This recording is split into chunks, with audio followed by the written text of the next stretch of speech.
Well, Shai Franklin is the former executive director of the World Jewish Congress American section. He joins me now from New York. Thank you for your time for TRT World. Now, what's likely to happen next? This is the middle of an election campaign, so Netanyahu will continue campaigning. This will be an issue. The idea that Benjamin Netanyahu is corrupt won't be big news to many Israelis. He has a reputation. He's been in office a long time. There are a lot of different investigations that have been conducted, including from his first time as prime minister 15 years ago.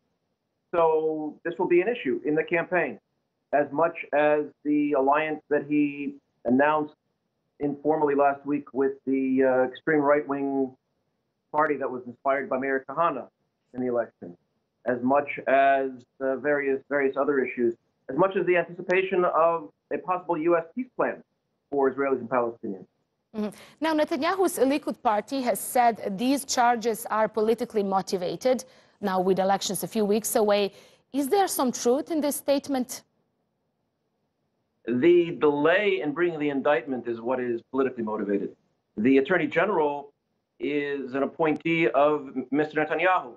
Previous to that, he was his Secretary of the Cabinet for 2 or 3 years.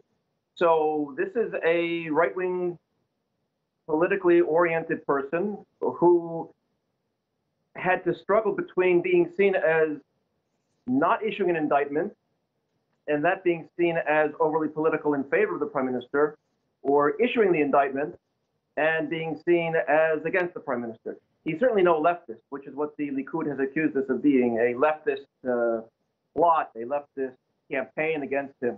These are not leftists. These are Israelis. These are professionals, and these are political appointees from his side. Now, what impact will all this have on people of Israel just before they head to the polls?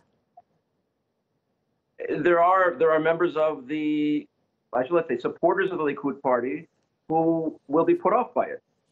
Some will see it as a left-wing conspiracy, or they just want to stand behind their man.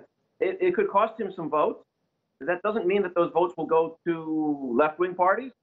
It means that they will go to other parties on the right side of the spectrum, which means that Netanyahu will not have as much strength if he does get elected to form the next government at the end of March. Then he may not be in as strong a position to have who he wants in the government to put forward the positions that he wants. Shai Franklin, thanks so much for that analysis for us.